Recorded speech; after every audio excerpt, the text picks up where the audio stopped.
Hello, everybody. Welcome to Sick of Shit Broadcasting. I'm the host of this program, as you well know, Mr. Sick of Shit. Because, just like you, every day,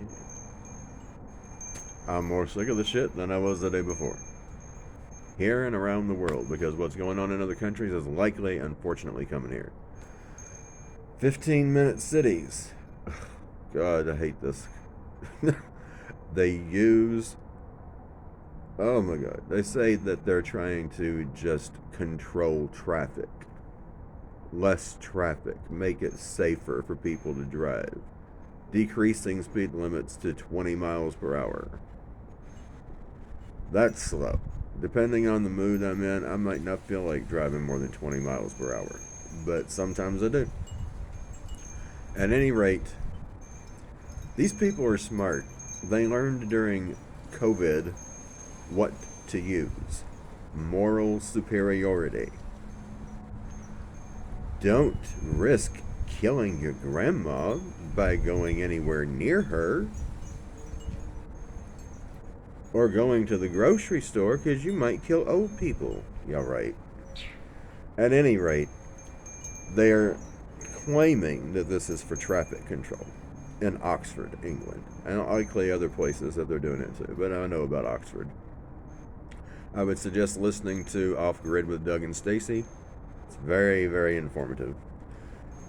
They will very likely use climate change eventually as their moral superior reason for everybody staying either at home all the time and not even going into your yard, likely, or for, definitely for getting people to stay within that 15-minute limit where everything that you need, allegedly, grocery, doctor, what have you, will be within a 15-minute drive.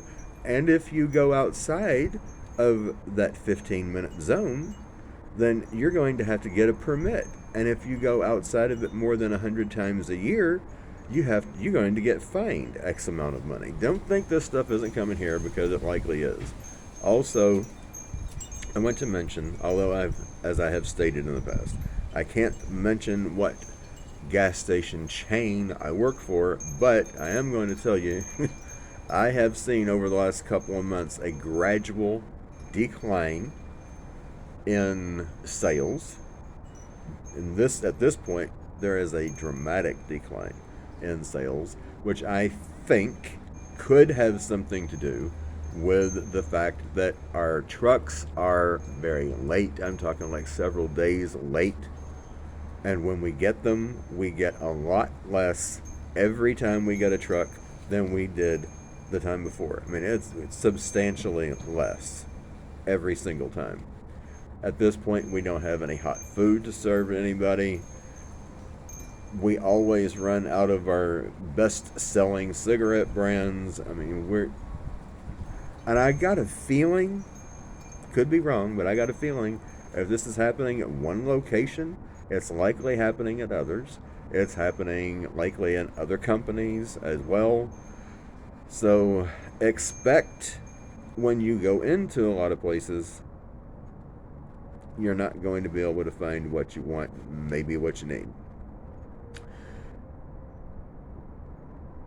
Some of these stores are in really bad trouble too, because they just can't keep people. One of them I'm going to be working at today, the district manager didn't even show up to open the place up, and that individual, male or female, I don't know which, but they were the only one that was willing to even come in to do it. Allegedly willing. Obviously they weren't willing, or I don't know how many stores they have in the same situation, where they got very little staff, if anybody, and the ones that they do have don't want to show up to work. But it's not their fault. It's not that they don't want to be there, they don't want to make money. It's that a lot of the time they're left by themselves, and people have to go to the bathroom. You know what I'm saying? People need to eat, and you can't do all of that when you're in there for God knows how many hours, if not an entire shift, alone. I have dealt with this before myself, and bodily functions do call. And I got news for you. There are times I had it happen to me once. Those customers did not care, no matter how many times I told them I needed to go. And I'm just going to tell you what happened. I shit myself right there because they didn't give a shit. Well, not going to happen anymore. I'm not working by myself, and I don't think anybody else should either, because that likely is eventually going to happen. So I got to the point at that location. That was when I was working at Circle K. So I would ask, don't shop there, because they are horrible people. They treat their people horribly. At any rate, I got to the point, I said, you know what? I don't care how many people are in here. I don't care what they steal. I am going to go and clean myself up. And I really didn't. I still don't care. If the same thing were to happen again, I would do the same thing again. I will go before that even happens, and I'll do what I need to do. I'm not going to risk that happening to me again, because I never know when I might be by myself. Sometimes I know if I'm working third shift, I want to be by myself, because my manager, unfortunately, does not use the discernment God gave a goose when hiring, and she keeps wanting to hire these very difficult to work with women. Not all women are. I'm not saying that. I'm just saying the ones that she hires for third shift are difficult and nasty people to work with, and I'm not going to work with them. So that's where we are at this point. It's likely not going to get any better. It is very likely just to continue getting worse. So expect that.